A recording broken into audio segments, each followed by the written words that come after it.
In a healthcare facility, it is very easy to spread infections from one person to another. Understanding how infections spread is important so that you can protect those in your care, your coworkers, and yourself from infections.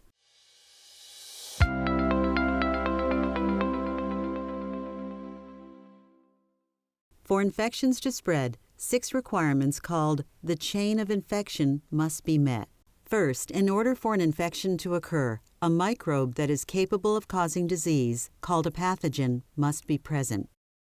Places where microbes grow and multiply are called reservoirs. The human body is a common reservoir for microbes. The microbe leaves the reservoir through a portal of exit, such as the respiratory, digestive, or genitourinary tract, or through breaks in the skin. Microbes transfer from one person to another via direct or indirect transmission. With direct transmission, microbes are spread by close physical contact. With indirect transmission, microbes are passed by a contaminated surface or object. The microbe gains entry to a new reservoir through a portal of entry, such as a person's respiratory, digestive, or genitourinary tract, or through breaks in the skin. Lastly, for infection to occur, the person must be a susceptible host. People who are older, in poor health, or using indwelling medical devices, such as urinary catheters, are particularly susceptible to infection. Breaking even one link in the chain of infection will keep an infection from spreading.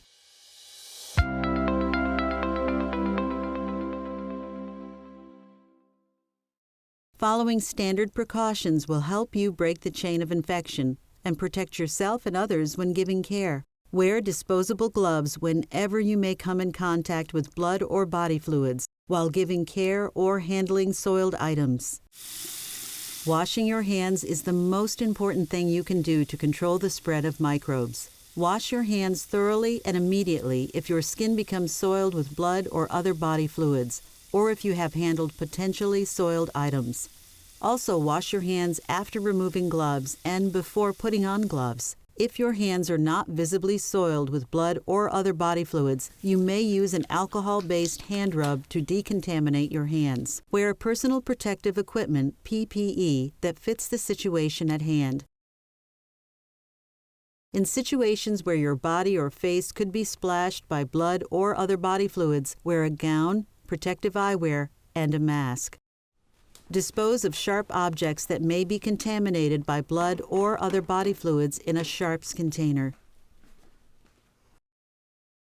To avoid accidental injury, never replace the cap on a sharp object before disposing of it. Blood or body fluid spills must be cleaned up promptly. Use an approved disinfectant or a freshly mixed solution of 1½ cups of bleach and 1 gallon of water. Wear appropriate personal protective equipment when cleaning up the spill. Bag contaminated articles carefully using a puncture-proof biohazard bag. Place a second bag over the first if the outside of the first bag becomes contaminated. Practice respiratory hygiene and cough etiquette by limiting exposure to respiratory secretions spread by coughing and sneezing.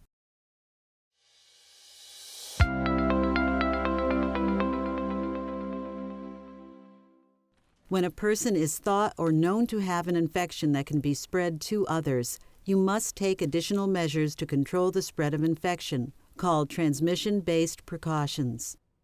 When a person has an illness such as tuberculosis or measles that is transmitted through aerosols, airborne precautions must be taken. Aerosols are very small droplets that are suspended in the air. Wear a respirator when providing care. Place the person in a private room with the door closed, and have the person wear a mask when the person leaves the room.